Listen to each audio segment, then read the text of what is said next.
बिस्मिल्लाहिर्रहमानिर्रहीम। आप देख रहे हैं मेरा फेसबुक और यूट्यूब चैनल और मैं हूं नवीद बिलावल। नाज़रीन, आज जिस टॉपिक के ऊपर मैं बात करने लगा हूं, पिछले 4-5 दिनों से आपके भी समातों की नज़र हुआ होगा वो टॉपिक। और ये टॉपिक बेसिकली दो दुनियाओं की कहानी है, दो अलग अलग दुनियाएं हैं।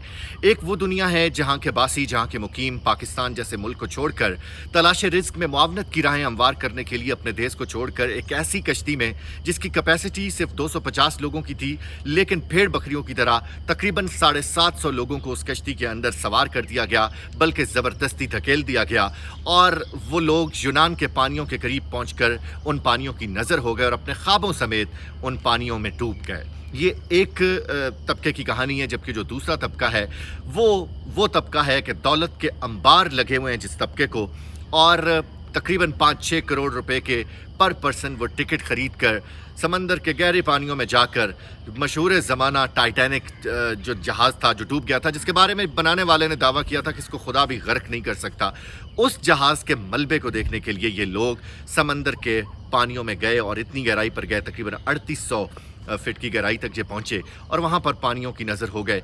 ये दो अलग दुनियाओं की कहानी है। वो जिस तरह से किसी ने कहा है ना कि किसी को बेचकर इज्जत नवाला एक नहीं मिलता, और किसी का रिस्क इतना है कि ग़िज़ा तकलीफ़ देती है। कहीं कौमों के कितने ही गुनाह वो बख्श देता है और कहीं आदम की छोटी सी ख़ता तकलीफ़ देती है। अल्लाह रब्बुल इज़्ज़त ने कुरान मुक़द्दस में फ़रमाया है कि ऐनमा तकूनू युद्रिकुकुमुल मौतो वलौ कुन्तुम फ़ी बुरूजिम मुशय्यदा, कि तुम्हें मौत ने आन पहुँचना है, मौत तुम्हारा पीछा ज़रूर करेगी, गरचे तुम मजबूत कलों में ही क्यों ना पहुँच जाओ। और बाज़ उलमा ने तर्जुमा किया है लौ कुन्तुम फ़ी बुरूजिम मुशय्यदा, तुम बादलों की चोटियों को क्यों ना हाथ लगा लो, तुम बादलों की चोटियों तक मौत से भागते भागते क्यों ना पहुँच जाओ। मौत ने आप तक आन पहुंचना है और आपने मौत का मज़ा चखना है। तो ये बेसिकली दो दुनियाओं की कहानी है। हम इस सबक को, जो कि पूरी दुनिया को दिखाया गया अल्लाह रब्बुल इज़्ज़त की ज़ात की तरफ से, इसको किस तरह से देखना चाहिए।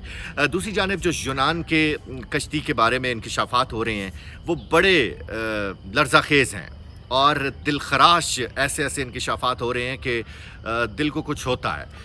यानी कि अब एक नई वीडियो सामने आई है जिसमें वो कश्ती हिचकोले खा रही है और कश्ती में सवार जो बच्चे और औरतें हैं वो चीखो पुकार उनकी आप सुन सकते हैं, और वो चीख रहे हैं कि हमारी जान बचाओ खुदा के लिए, और हमें अपने मुल्क तक पहुंचाओ, हम यूरोप नहीं जाना चाहते, खुदा का वास्ते हमें पानी पिलाकर हमारी प्यास बुझाई जाए, हमें पानी दिया जाए। और उन लोगों के ऊपर से डंडे मारे जाते थे कि आप, और ख़ास तौर पे ये सलूक पाकिस्तानियों के साथ हुआ क्योंकि 720 जो लोग टोटल सवार थे उनमें 430 पाकिस्तानी थे, तो ये सलूक ज़्यादातर पाकिस्तानियों के साथ होता था। एक लम्हे के लिए फ़िक्र कीजिए, गौर कीजिए कि वो जो कश्ती का सबसे नीचे वाला हिस्सा था जहाँ पर इन लोगों को पानी और सांस की ऑक्सीजन ना मिलने की वजह से ये तमाम लोग में अजल बने, उन लोगों की उस वक्त कैफियत क्या होगी जब वो पानी मांग रहे थे और अल्लाह ताला से अपनी ज़िंदगी के लिए दुआ कर रहे थे। दूसरी जानिब शहज़ादा दाऊद एंग्रो कॉरपोरेशन के मालिक हैं। जो लोग मल्टी-नेशनल कंपनीज़ की जॉब करते हैं उनको बहुत अच्छी तरह से अंदाज़ा है कि एंग्रो कॉरपोरेशन में ख़ुद किसी ज़माने में एंग्रो कॉरपोरेशन में जॉब करने का ख्वाब देखता था।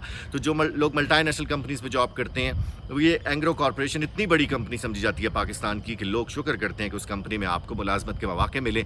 इस कंपनी के ऑनर थे अपने बेटे के साथ, जो कि स्कॉटलैंड में मुकीम थे और स्कॉटलैंड की यूनिवर्सिटी के एक टॉपर थे, टॉप क्लास के स्टूडेंट थे। वहाँ से अपने बच्चे को लेके, और अभी उस बच्चे की खाला की जानिब से दावा ये सामने आया है कि वो खौफजदा था। इस सफ़र पे जाने से पहले वो खौफजदा था, लेकिन चूँकि फादर डे था, ये लोग फादर डे को अपने बाप के दिन के मौके पर अपने बाप को खुश करने के लिए, अपने बाप को खिराज तहसीन पेश करने के लिए, उसकी दी हुई आसाइशों का शुक्रिया अदा करने के लिए इस बच्चे ने हिम्मत बांधी और अपने वालिद के साथ चला गया। 5-6 करोड़ के टिकट्स इन्होंने ख़रीदे, और उसके बाद ये लोग, इनका ख्वाब ये था, चूँकि जो लोग आगे बढ़ने की ख्वाहिश रखते हैं, तहकीक व जस्तजू की दुनिया के जो मुसाफिर होते हैं, वो परत और तह दर तह चीज़ों को जो है एक्सप्लोर करने की उनकी ख्वाहिश होती है।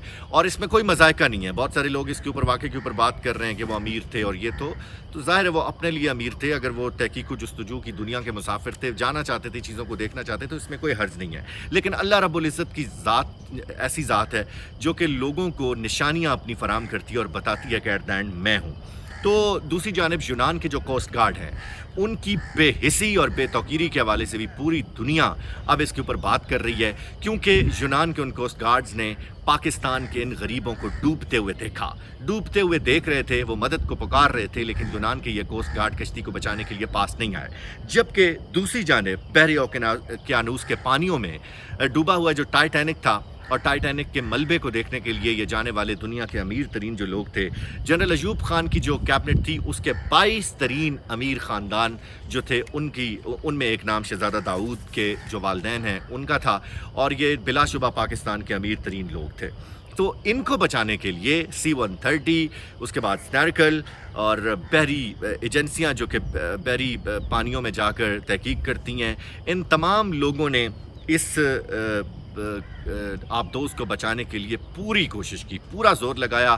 امریکی خفیہ ایجنسیز کے جو لوگ تھے، اس کے بعد جو پانیوں میں جا کر جو تحقیق کرتے ہیں، جو تحقیق اور ریسرچ کے جو ادارے ہیں، ان تمام لوگوں نے اس آبدوز کو بچانے کے لیے پوری کوشش کی اور پورا زور لگایا کہ کسی طریقے سے ان 3 سے 4 امیر لوگوں کی جان بچ جائے.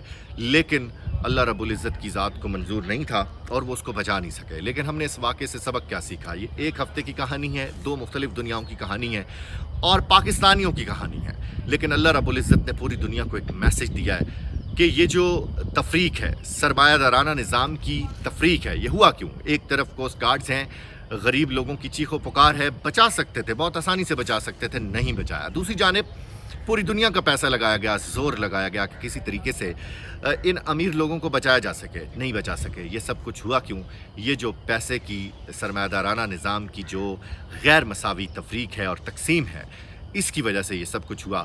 لیکن اللہ رب العزت کی ذات انسان کو میسج دیتی ہے کہ ایک وقت آتا ہے کہ زمین پر آپ کے ہونے یا نہ ہونے سے کوئی فرق نہیں پڑتا، کائنات میں کوئی تبدیلی رونما نہیں ہوتی، اور جو لوگ دنیا میں خود کو سب سے زیادہ امپورٹنٹ سمجھتے ہیں، ان کے ہونے یا نہ ہونے سے کائنات کو ٹکا بھی فرق نہیں پڑتا. یہ بیسکلی اللہ رب العزت کا میسج تھا. اللہ فرماتے ہیں کل من علیہا فان ویبقا وجہ ربک ذو الجلال والاکرام. اس دنیا کی ہر ایک چیز نے فنا ہو جانا ہے، بس باقی رہنے والی ذات ہے تو تیرے رب ذوالجلال کی ذات ہے. ملتے ہیں اگلے ویڈیو میں.